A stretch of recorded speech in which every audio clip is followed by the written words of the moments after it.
Marcus wiped a bit of sweat from his brow, his breathing slightly heavier but still controlled. "You're welcome to try," he said evenly. Tank let out a low growl and charged, his fists swinging in brutal arcs. Marcus met him head-on, blocking and parrying the blows with practiced ease. Tank was stronger, but Marcus was faster. He ducked under a wild swing and delivered a swift kick to Tank's knee. The biker leader grunted, stumbling but refusing to go down. "You think you're some kind of hero?" Tank spat, his voice dripping with venom. "No," Marcus replied, his tone calm. "I just don't like bullies." Tank roared in anger and lunged again, this time managing to grab Marcus by the front of his shirt. He lifted the older man off his feet, slamming him against a nearby table. For a moment, it seemed like the tide had turned. Tank loomed over Marcus, his fists raised for a devastating blow. But Marcus wasn't done yet. With a sudden burst of strength, he twisted his body, using the momentum to knock Tank off balance. The table tipped, and both men went down in a tangle of limbs. Marcus rolled to his feet first, his movements fluid despite the fall. Tank was slower to rise, shaking his head as if to clear it. The remaining bikers hesitated, their confidence visibly shaken.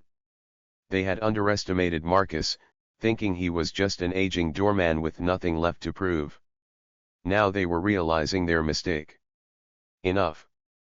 Tank barked, his voice cutting through the chaos. He held up a hand, signaling his crew to stand down. The bikers exchanged uncertain glances but obeyed, stepping back reluctantly. Tank glared at Marcus, his chest heaving as he struggled to catch his breath. "You got lucky tonight, old man," he growled. Marcus didn't reply. He stood his ground, his eyes locked on Tank's, daring him to make the next move. After a tense moment, Tank spat on the floor and turned toward the exit. "Let's go," he ordered, his voice laced with bitterness.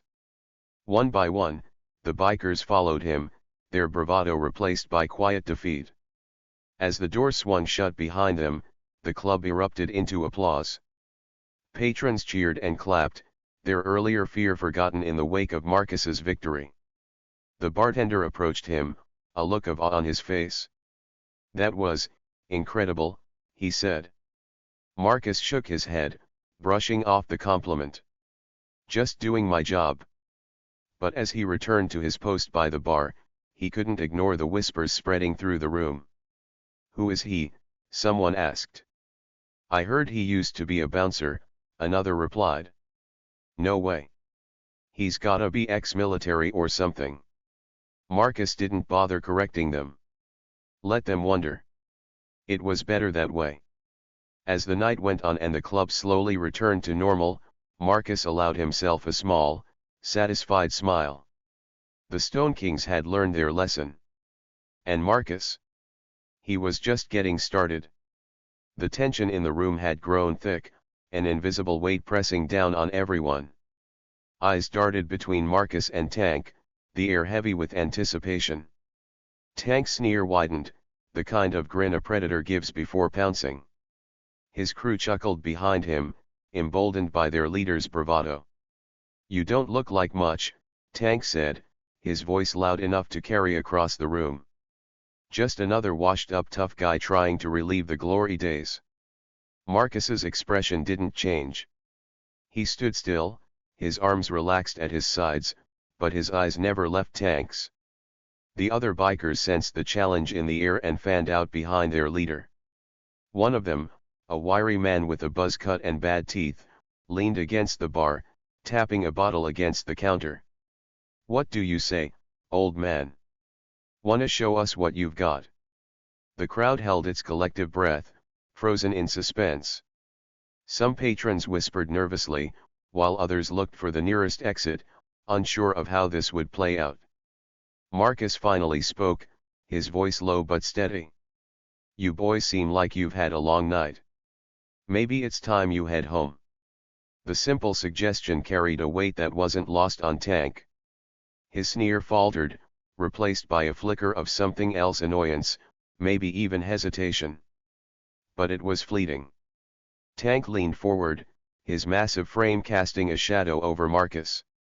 "You don't tell me what to do, Grandpa." Marcus tilted his head slightly, his gaze unwavering. "No, I'm giving you a choice. Walk away while you still can." The room was so quiet now that even the faint clinking of ice in a glass seemed loud. Tank didn't like being challenged, especially not by someone he considered beneath him. "You've got guts, I'll give you that," Tank said, his tone mockingly pleasant. "But guts only get you so far." He reached out and shoved Marcus in the chest. It wasn't a hard shove, but it was deliberate, a move meant to provoke. Marcus didn't budge. The silence stretched, the tension building like a coiled spring. Then Tank's smirk returned, and he knocked over another stool, the crash echoing through the room. "Oops," he said with a laugh, spreading his arms wide. "Clumsy me." It was then that Marcus moved, not suddenly, not violently, but with deliberate intent. He stepped forward, closing the distance between himself and Tank in a single stride. The room seemed to shrink around them as Marcus looked up at the larger man, his calm demeanor never wavering. "You've made your point," Marcus said, his voice low enough that only Tank and the nearest patrons could hear. "Now here's mine, you don't scare me." For a moment, the bravado drained from Tank's face. He wasn't used to people standing up to him, especially not with such quiet confidence. But his pride wouldn't let him back down. "Oh, is that right?" Tank growled, leaning in closer. "You think you're tougher than me, old man?" Marcus's response was simple. "I know I am." The statement wasn't a boast or a challenge, it was a fact. Tank's grin turned feral. "Let's see about that." Before anyone could react, he swung. But Marcus was ready. The punch came fast, Tank's massive fist arcing through the air with the force of a battering ram. Most people wouldn't have been able to dodge it. Marcus wasn't most people. He stepped to the side with practiced ease, the punch missing him by inches. Tank's momentum carried him forward, leaving him briefly off balance. Marcus didn't hesitate. He brought his elbow up sharply, driving it into Tank's ribs. The impact was precise, aimed at a pressure point that made the larger man grunt in pain. The crowd gasped, and a ripple of disbelief spread through the room. "Did you see that?" someone whispered. Tank staggered back, clutching his side, his eyes wide with surprise and rage. He wasn't used to being hit, at least not by someone who could actually hurt him. "You're gonna regret that," Tank snarled, straightening up and motioning for his crew. "Get him." The bikers sprang into action, their bravado returning now that they outnumbered Marcus. The first one to reach him was Buzzcut, the wiry man who had been leaning against the bar. He swung a bottle at Marcus's head, the jagged edge glinting in the dim light. Marcus ducked, the bottle whizzing past his ear, and grabbed Buzzcut's arm. With a quick twist, he disarmed the biker and sent him sprawling onto the floor. The next two came at him together. One swung a chair, while the other lunged with a wild punch. Marcus sidestepped the chair and kicked the other man in the shin, sending him crashing into his buddy. Despite the chaos, Marcus's movements were calm and controlled, like a seasoned professional handling a routine task. "What the hell is this guy?" one of the bikers shouted, backing away as Marcus dropped another of their crew with a well-placed elbow. The patrons were no longer just spectators. They were fully invested, their earlier fear replaced by awe. "He's not just a doorman," someone muttered. "No way. He's gotta be ex-military or something. Maybe special forces. Look at how he's moving." The bikers were quickly realizing they'd bitten off more than they could chew. But Tank wasn't ready to admit defeat. "Cowards," he barked at his crew. "Get up and fight." He charged at Marcus again, his fists swinging wildly. This time, Marcus didn't dodge. He blocked the punches with ease, his arms moving like a shield. Then he struck back. A quick jab to the jaw. A hook to the ribs. A final push that sent Tank stumbling backward into the table. Tank landed hard, knocking over glasses and bottles. He struggled to his feet, his breathing labored. Marcus stood over him, his posture relaxed but his eyes cold. "Still think I'm past my prime?" he asked. Tank didn't answer. The rest of the bikers hesitated, glancing at each other for direction. Their leader was down, and they weren't eager to face the same fate. The bartender stepped out from behind the counter, his voice shaking but firm. "I think it's time you all leave." The bikers looked at Tank, waiting for his call. Tank wiped his mouth, his pride clearly bruised. But even he knew when he was beaten. He pushed himself to his feet and glared at Marcus. "This isn't over," he said, his voice low and menacing. Marcus didn't respond. He simply watched as Tank and his crew slinked toward the exit, their swagger gone. When the door slammed shut behind them, the room erupted into applause. The adrenaline slowly drained from the air as the crowd returned to their seats, the danger seemingly over. But Marcus didn't let his guard down. He knew better than anyone that people like Tank didn't just walk away quietly. As he returned to his post by the bar, the bartender handed him a glass of water. "You've got some moves," he said, his voice full of admiration. Marcus took the glass but didn't drink. "It's not over," he said quietly. "What do you mean?" Marcus's gaze lingered on the door. "Guys like them don't take humiliation lightly. They'll be back." The bartender's face paled, but Marcus gave him a reassuring nod. "Don't worry," he said. "I'll be ready." For the rest of the night, the patrons whispered among themselves, trying to piece together the mystery of the doorman who had taken down a gang of bikers. Who was Marcus, really? As the club emptied out and the lights dimmed, Marcus leaned against the bar, his thoughts drifting back to a life he'd left behind. He didn't want trouble. But trouble had. Marcus didn't want trouble. But trouble had a way of finding him.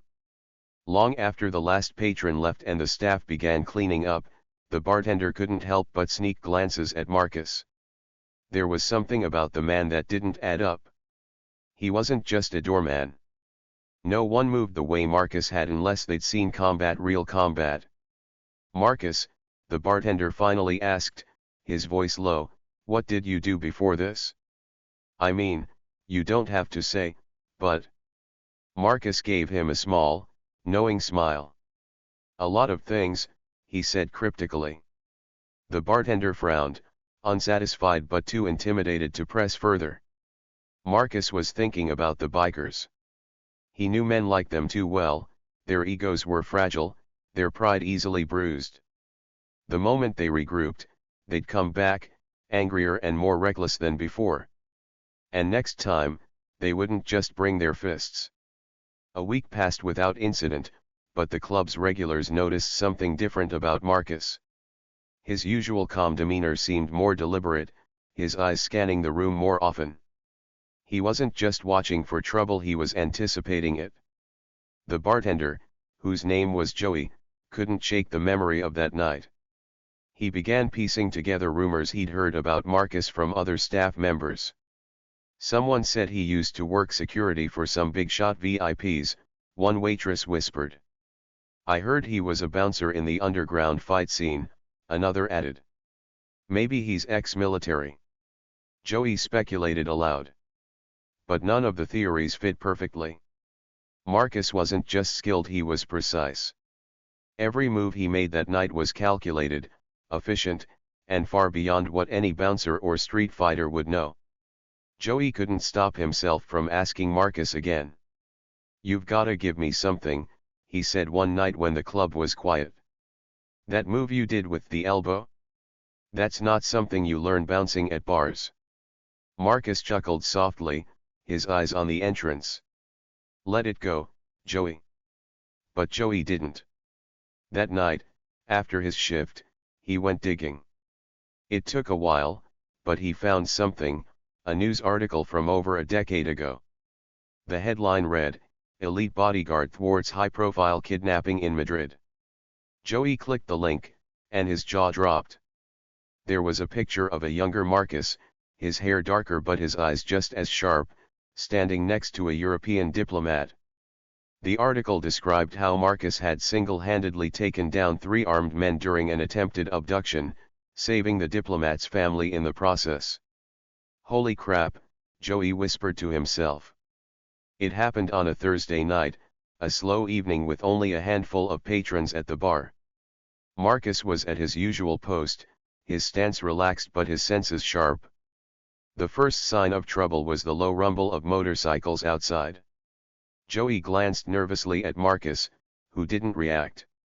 The second sign was the door slamming open. Tank walked in first, his boots thudding heavily against the floor. Behind him were 6 of his crew, all wearing their Stone King's leather vests. They looked meaner this time, their faces set with grim determination. "Evening, folks," Tank announced, his voice carrying through the room. He scanned the club until his eyes landed on Marcus.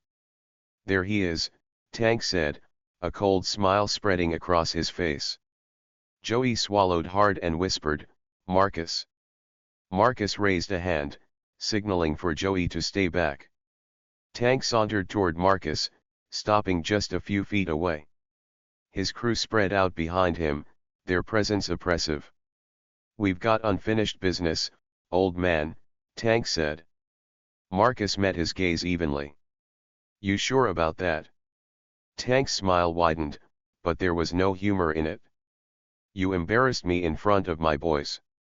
Nobody does that and gets away with it." "You embarrassed yourself," Marcus replied calmly.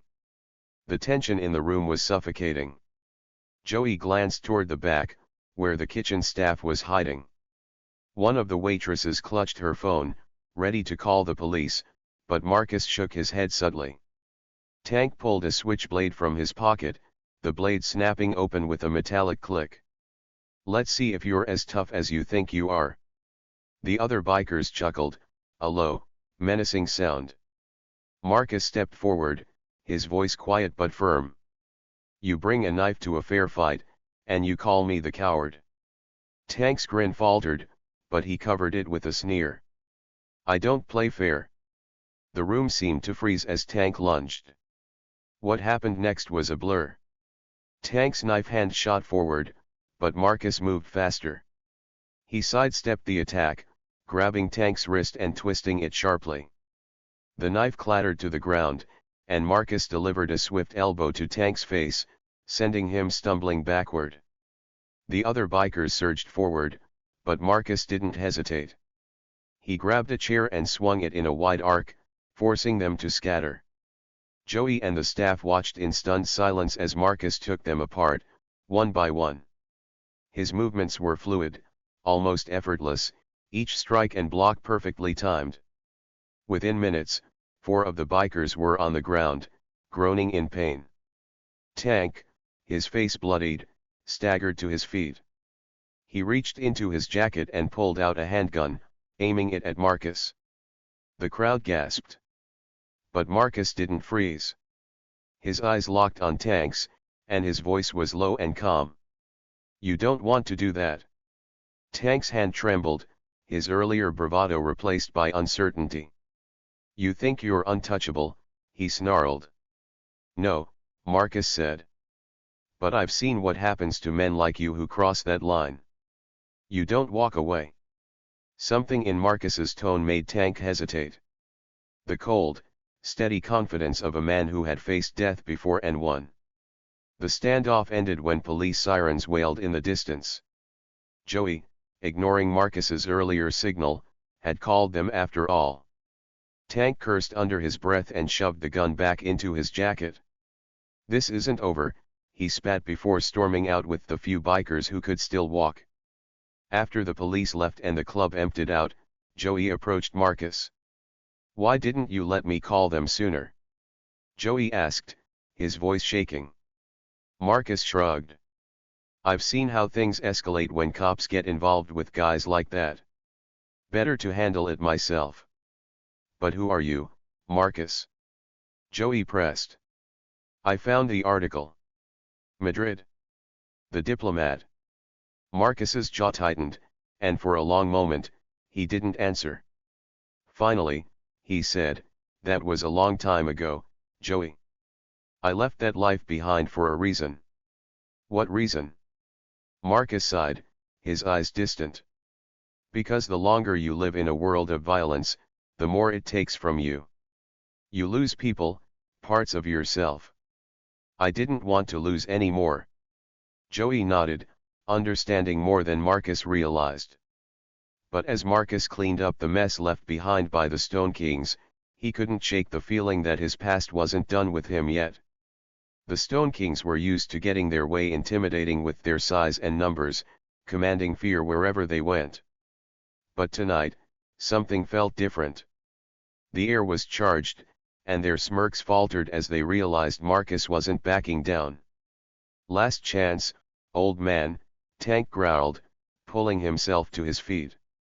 His voice was louder now, an attempt to regain control of the room and mask his embarrassment. You can walk away, or I'll make sure you never stand again. Marcus didn't respond. He simply rolled his shoulders and loosened his stance, the kind of readiness that came from years of training. His calm was unnerving, like a predator sizing up its prey. One of Tank's men, a wiry guy with a scar running down his cheek, rushed forward, swinging a pool cue he'd grabbed from the corner.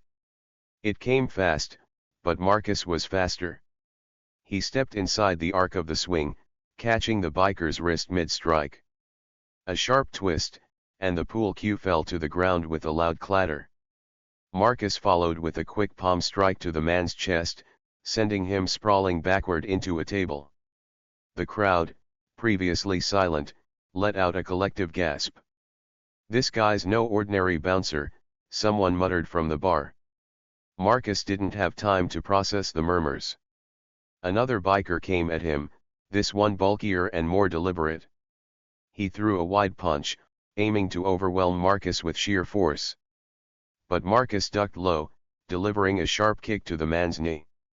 The biker let out a howl of pain as he collapsed to the ground. Tank watched, his fury growing with every takedown. Don't just stand there, he barked at his crew. Take him down. The remaining 3 bikers rushed at Marcus together, thinking their numbers would give them the upper hand. But Marcus had spent years facing worse odds. His movements became a blur, ducking, weaving, striking with precision. The first went down with a roundhouse kick that sent him sprawling into a chair. The second tried to grab Marcus from behind, but Marcus shifted his weight and flipped him clean over his shoulder. The third hesitated, seeing his companions sprawled across the floor, but Marcus didn't give him a chance to retreat. With a lightning-fast sweep of the leg, the biker was on the ground, clutching his ribs. By the time Marcus straightened up, breathing steady and calm, Tank was the only one left standing. Tank stared at Marcus, disbelief etched across his face. His crew, the men he relied on to back him up, were either groaning on the floor or out cold.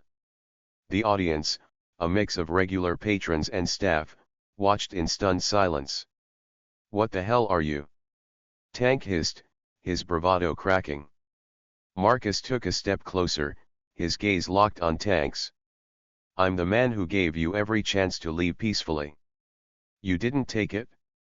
Tank snarled, but his hands shook as he reached into his jacket. The room tensed as he pulled out a knife, long, serrated, and clearly intended to send a message. Not so fast with your fancy moves now, huh? Tank said, his voice wavering despite the weapon in his hand. Marcus tilted his head slightly, his expression unreadable. You think a knife changes anything? You're out of your depth. The calm in Marcus's voice was unnerving. Tank lunged, slashing wildly, but Marcus sidestepped with ease. As the knife came around again, Marcus's hand shot out, catching Tank's wrist in an iron grip. Let me show you why you should have stayed down, Marcus said, his tone low and menacing. With a quick twist, Marcus disarmed Tank, sending the knife skittering across the floor. He followed up with a series of rapid strikes, efficient, brutal, and practiced. A jab to the ribs, a knee to the gut, and finally, a crushing elbow to Tank's temple. Tank crumpled to the ground, groaning in pain. The room erupted into applause, but Marcus didn't revel in it. His focus remained on Tank, who was now struggling to sit up. "You don't get to walk into someone else's space and act like you own it," Marcus said, his voice carrying a weight that silenced the crowd. "Not here. Not anywhere."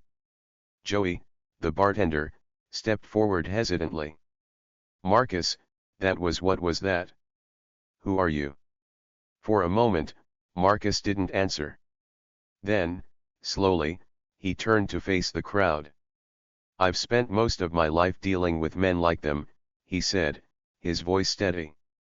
"Only, the ones I used to face were worse, smarter, deadlier, and backed by people who didn't care how many lives they ruined." The room was silent, hanging on his every word. "I was a professional. Bodyguard, security consultant, fixer, call it whatever you want. My job was to protect people who couldn't protect themselves. And I was good at it." Joey's eyes widened. You're the guy from Madrid, aren't you? The one who..." Marcus cut him off with a small nod. "That's in the past. I left that world behind. Or at least, I tried to." Tank let out a weak laugh from the floor. "So, what? You're some kind of washed-up mercenary." Marcus crouched down so he was eye level with Tank. "Washed up? Maybe. But I'm still better than you on my worst day." The police arrived not long after, called by one of the staff during the chaos. They cuffed the remaining conscious bikers, dragging them out one by one. Tank resisted, snarling and cursing, but even he couldn't fight back in his condition. As the officers led the Stone Kings away, one of them paused to speak with Marcus. "You handled yourself pretty well," the officer said. "Ever think about joining the force?" Marcus shook his head with a small smile. "I've had my fill of that life." The officer nodded, tipping his hat. "Well, if you ever change your mind, let us know. Guys like you are rare." The club slowly returned to normal, though the buzz of the night's events lingered in the air. Patrons exchanged stories, exaggerating Marcus's feats as they relived the takedown. Joey approached Marcus at the bar, handing him a drink on the house. "You know, you could have let us in on your little secret. Might have saved us all a heart attack." Marcus chuckled softly. "And miss the look on their faces? Not a chance." Joey shook his head, laughing despite himself. "Well, whatever you did before this, we're lucky to have you here." Marcus raised his glass in silent acknowledgement, but his thoughts were elsewhere. As much as he wanted to leave his past behind, nights like this reminded him it was never far away. But for now, he was content.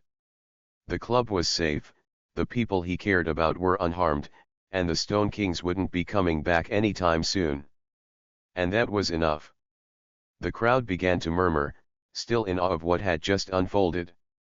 Tank, groaning and crumpled on the floor, glared up at Marcus through one swollen eye. His pride was shattered, but he wasn't done yet. "You think this is over?" Tank spat, blood trickling from his mouth. "You don't know who you're messing with." Marcus crouched down, his face calm but steely. "I know exactly who I'm dealing with. You're the type that thrives on fear. You think numbers and noise make you invincible." He glanced toward the rest of Tank's crew, now being dragged out by the police. "But bullies like you always crumble when someone stands up." Tank tried to lunge forward, but Marcus pressed a hand firmly on his shoulder, forcing him back down with surprising ease. "Here's the thing," Marcus continued, his voice low but menacing. "The only reason you're still breathing is because I chose not to finish what you started. Take that as your second chance." Tank's defiance flickered, replaced by a sliver of fear. For the first time, he truly understood that Marcus was something far more dangerous than he had assumed. The crowd stayed at a respectful distance, unsure whether to cheer or keep their silence. Joey, the young bartender, broke the tension, stepping forward cautiously. "Marcus," he said, his voice wavering, "I don't get it. I mean, you're not just a bouncer, are you?" Marcus straightened, brushing off his sleeves like nothing had happened. "Let's just say I've had some experience handling situations like this." "Experience?" Joey asked, his brows furrowed. "That wasn't just experience. That was you were trained. Like, military-level trained." Marcus sighed, glancing around at the wide-eyed faces of the staff and patrons. He had spent years avoiding this conversation, but tonight, there was no escaping it. "Yeah," he admitted. "I was trained. Spent 2 decades doing things I'm not proud of, some for good reasons, some not." His voice softened. "But I left that life a long time ago. Or at least, I tried to." Joey's eyes widened. "What kind of life are we talking about here?" Marcus hesitated, his gaze distant. Memories flashed in his mind: gritty alleyways, hostile boardrooms, clandestine missions in foreign countries. He had been a man of many roles: bodyguard, enforcer, fixer, even a tracker for governments when things got messy. But those days were behind him, or so he thought. "I've worked in protection," Marcus said carefully. "Kept the wrong people from hurting the right ones. Let's leave it at that." The revelation hung in the air, heavy and unresolved. Joey opened his mouth to press further but stopped when he saw the shadow that crossed Marcus's face. Whatever the older man had done, it was clear it wasn't something he was eager to relieve. Meanwhile, Tank struggled to his feet, his legs wobbling like a newborn deer. He shot Marcus a venomous look. "You think this is over? You're dead, old man. You hear me? Dead." Marcus's lips curved into the faintest smirk. "I've heard worse." Tank growled, shoving an officer away as they tried to cuff him. "You don't know what's coming. The Stone Kings don't forget. We'll burn this place to the ground if we have to." The officer shoved Tank back against the wall. "That's enough out of you," he barked, snapping the cuffs into place.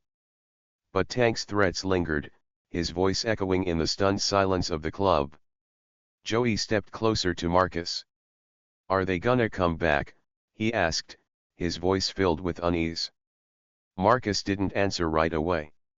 He knew men like Tank knew their egos wouldn't let them walk away without trying to save face. And that meant trouble. "They might," Marcus said finally. "But they won't get far if they do." The police finished clearing out the bikers, and slowly, the club began to settle. People returned to their drinks, though the excitement of the night remained the main topic of conversation. Joey leaned against the bar, watching Marcus. "So, what happens now? You think they'll actually try to come back?" Marcus poured himself a glass of water, taking a long sip before answering. "Men like them don't take well to losing. But they'll have to think twice before making their next move." Joey nodded, though he didn't seem entirely convinced. "You could have left this life behind, you know. Why stick around here? Why not retire somewhere quiet?" Marcus's expression softened, a hint of a smile playing on his lips. "Because people like Tank aren't just in big cities or war zones. They're everywhere. And some places like this one are worth protecting." Joey studied him for a moment, then smiled. "Well, I guess we're lucky to have you." Marcus didn't respond, but there was a glimmer of gratitude in his eyes. For years, he had been a man without purpose, drifting between jobs, trying to find something that felt right. But tonight, for the first time in a long while, he felt a sense of belonging. Despite the victory, Marcus couldn't shake the feeling that the night wasn't entirely over. Tank's threats echoed in his mind, and he knew better than to underestimate a wounded ego. The Stone Kings might have been humiliated, but they were far from done. The club began to empty as the hours stretched into the early morning. Marcus lingered by the door, his sharp eyes scanning the quiet streets outside. The adrenaline had worn off, replaced by the familiar edge of vigilance. Joey approached, holding a cup of coffee. "You're still on high alert, huh?" Marcus accepted the cup with a nod. "Always. Trouble doesn't usually end this clean." Joey frowned. "You really think they'll come back?" "They won't come back alone," Marcus said, his voice low. "Men like Tank don't fight fair. If they return, they'll bring more." Joey swallowed hard. "And if they do?" Marcus took a slow sip of coffee, his gaze steady. "Then we'll be ready." Marcus's quiet determination left the staff reassured, even as unease lingered in the air. As the sun began to rise over the city, the club stood as a testament to resilience, a place where people could gather without fear, thanks to the man who guarded its doors. But in the back of Marcus's mind, he knew this was just the beginning. The past had a way of catching up, and Tank's parting words were a reminder that peace was often temporary. For now, though, Marcus allowed himself a moment of calm. Whatever was coming, he'd face it head on, just as he always had. Because that was who he was, a protector, through and through. The atmosphere inside the club slowly shifted from a tense quiet to a burst of energy. As the last of the Stone Kings limped out, nursing bruises and egos that wouldn't heal quickly, the crowd that had gathered in shocked silence finally erupted into cheers. The loud clinking of glasses echoed through the air, the music started up again, and laughter filled the space.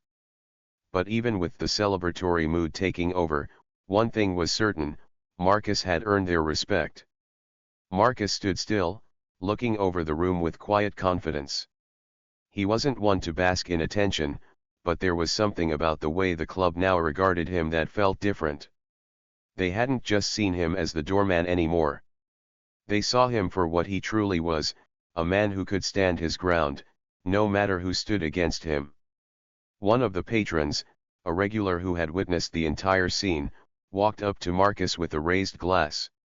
"Hey, old man," the guy said with a grin, "you sure showed them who's boss." Marcus just gave a small smile and accepted the unspoken compliment.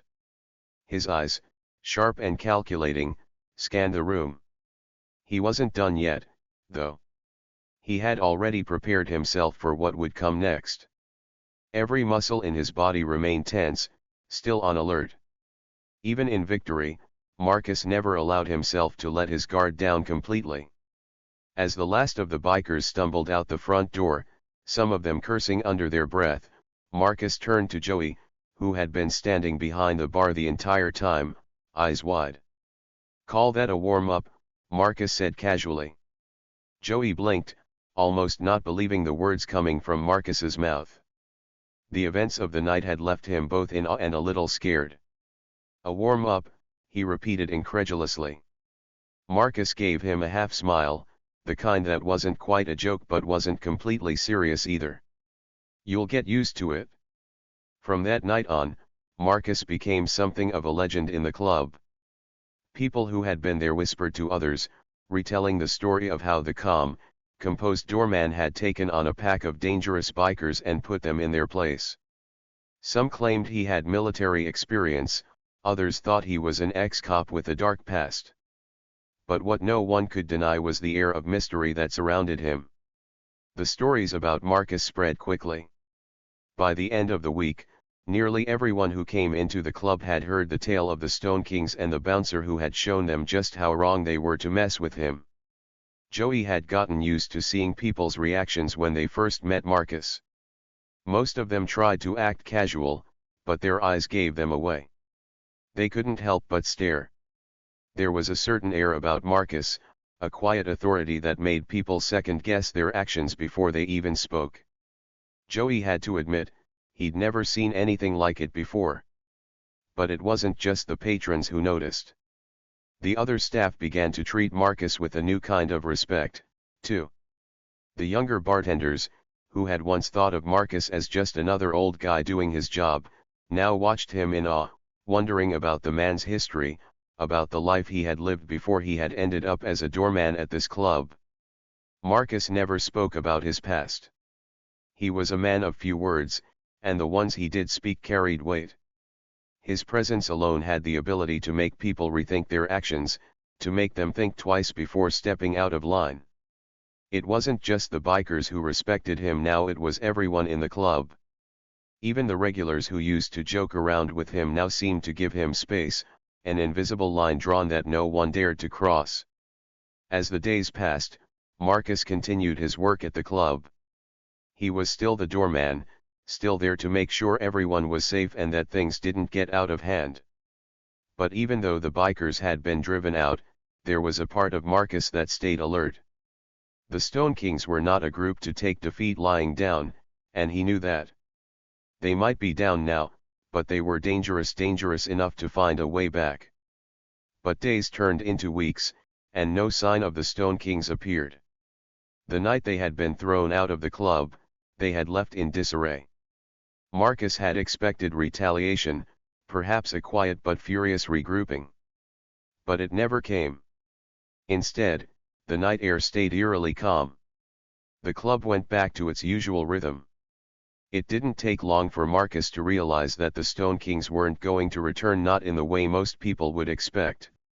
He had put fear into them, a kind of fear that went beyond physical strength. The bikers weren't just intimidated by his ability to fight, they were intimidated by something deeper, his unflinching confidence. They had underestimated him, thinking he was just some old man with no real power left to him. And in that miscalculation, they had made a fatal mistake. Tank, their leader, had felt that sting of defeat deeply. Men like him didn't bounce back from such public humiliation. Marcus knew that for Tank, his pride would always be a barrier to further action. The Stone Kings might have regrouped in private, but they were now more likely to avoid confrontation than seek it out. Weeks passed, and the club became a quieter place, in a sense. There was no more tension, no more sense of danger hanging in the air. The patrons were still coming in, but now, the energy was more relaxed. The stories about Marcus had settled into the background, almost as though they were a distant memory, but they still lingered like a whispered secret. One evening, Marcus stood at the door as usual, letting people in and out, but his mind was elsewhere. He had done his job, the bikers were gone, and for now, the club was safe. But there was something more going on beneath the surface, something that Marcus couldn't ignore. Joey came up to him, leaning on the bar as usual, a curious look on his face. "You think they're gone for good?" he asked. Marcus didn't answer immediately. His gaze was steady, focused on something far beyond the club's door. "For now," he said, his voice low, but firm. "But you never know." Joey frowned, sensing that there was more to the story than Marcus was letting on. "You don't think they'll come back?" he asked, his voice quiet, unsure if he wanted to hear the answer. Marcus turned his gaze toward him. "No. I don't think they will." Joey blinked, confused by the certainty in Marcus's tone. He had never heard him speak so definitively about anything. "Why not?" Marcus's lips tightened into a thin smile, one that was barely there. "Because they know better now. The next time someone challenges them, they'll remember this night. They'll remember the old man who took them down." Joey nodded slowly, his admiration for Marcus growing even deeper. "Yeah, you definitely earned your reputation." Marcus's smile faded. "Reputation doesn't matter. It's about what happens next. The world's full of people who think they can push others around. But it's the ones who stand up and push back that make a difference." Joey didn't know how to respond to that. For the first time, he realized just how much Marcus had taught him without saying a word.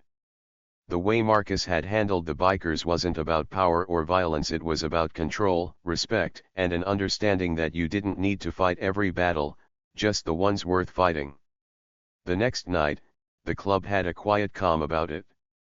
The lights dimmed, the music played softly, and people chatted without fear. The Stone Kings had gone, their egos bruised, but nothing else had happened. The balance had been restored. Marcus stood by the door, ever vigilant, but for the first time in a long time, he allowed himself to relax a little. He didn't need to prove anything. He had already done that. The crowd, the staff, and even Joey understood that Marcus wasn't just the doorman anymore. He was the protector, the one who made sure no one ever took advantage of the people who gathered in that space. And in that understanding, Marcus had finally found his peace. Because, in the end, justice had been served.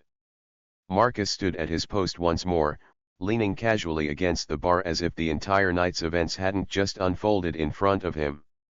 The chaos, the danger, and the tension had all settled into a strange, calm quiet. The music still played in the background, the laughter and conversation continued, but there was an invisible shift in the room, one that no one could quite put their finger on. Marcus wasn't the kind of man to draw attention to himself. He had never been that way. Even in the moments when he had brought down the bikers, there had been no dramatic speech or big display of ego. He had acted out of instinct, out of the quiet knowledge that some things needed to be done without fanfare. Sometimes, strength isn't about showing off. It's about knowing when to act and making it count when you do. The club had returned to its usual rhythm, but there was something different now. People weren't just walking in and out like they had before. Now, they were a little more careful, a little more respectful. And Marcus? He remained steady, as he always had. Unshaken by the noise, the chaos, or the people around him. A fresh drink slid across the bar toward him, the bartender giving him a nod of appreciation. Marcus picked it up slowly, his eyes meeting Joey's. The young bartender had been one of the many who had watched the fight unfold, eyes wide with awe and disbelief. Marcus had seen that look before. It was the same look people gave when they witnessed something they couldn't fully understand but knew was important. Joey chuckled lightly, shaking his head in disbelief as he wiped the bar down.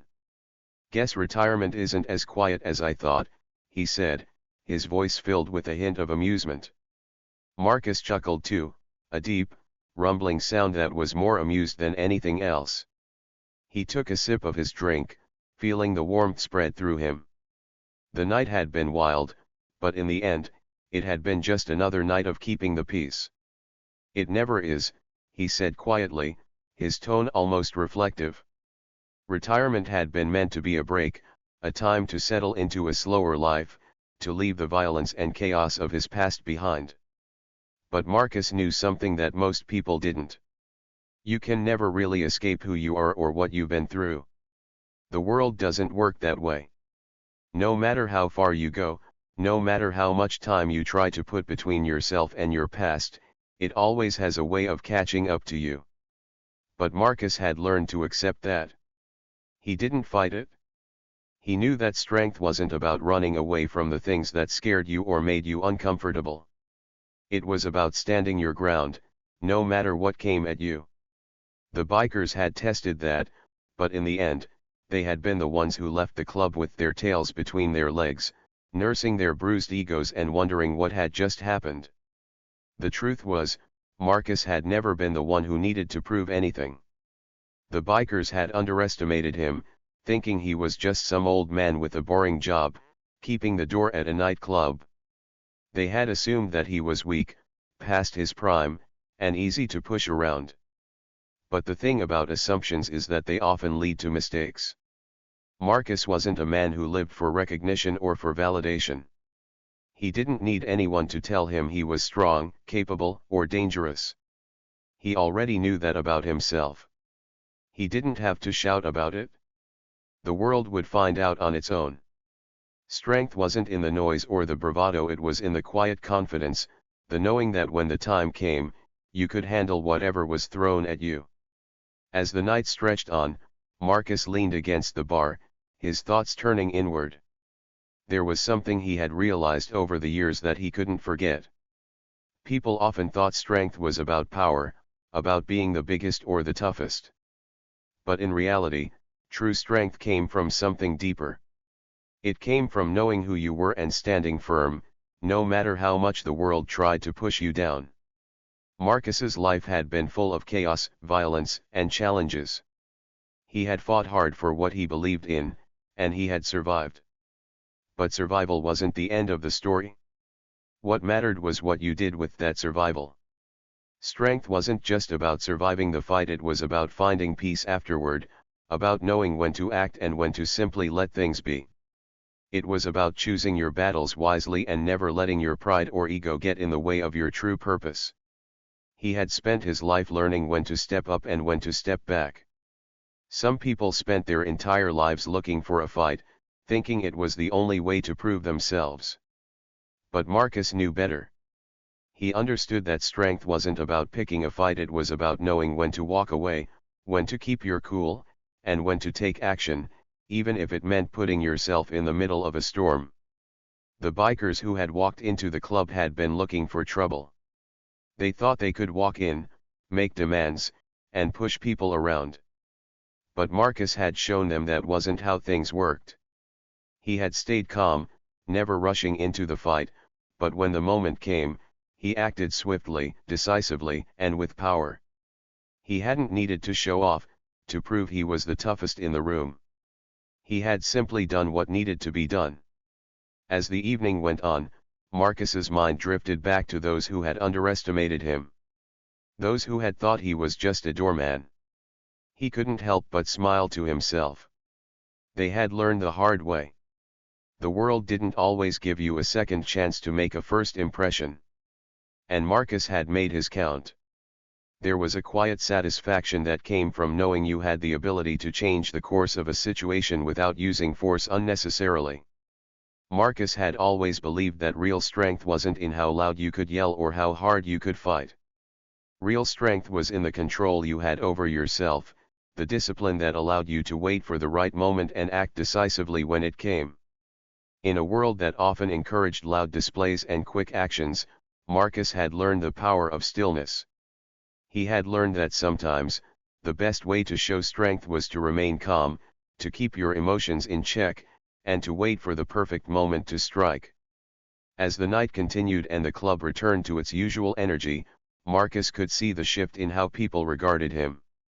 They had come to understand something important: the strongest person in the room wasn't always the one who made the biggest noise. It was the one who stood firm, who remained composed, and who knew exactly when to act. That was the true test of strength. "Guess retirement isn't as quiet as I thought," Joey said again, more to himself than to Marcus. Marcus chuckled softly, raising his glass in a quiet toast. "It never is. Retirement was supposed to be a break from the chaos of life." But Marcus knew that life didn't just stop because you stepped away. It had a way of finding you, no matter where you were or how much you tried to avoid it. But Marcus wasn't afraid of life's challenges anymore. He had faced them all, fought through the worst, and come out stronger for it. Now, he didn't need to fight anymore. He didn't need to prove himself. All he had to do was be who he was, and the rest would follow. The respect he had earned, the lessons he had learned, and the strength he had developed, those things would always be with him. And no one could take them away. The crowd continued to enjoy the night, but Marcus knew that no one would forget what had happened.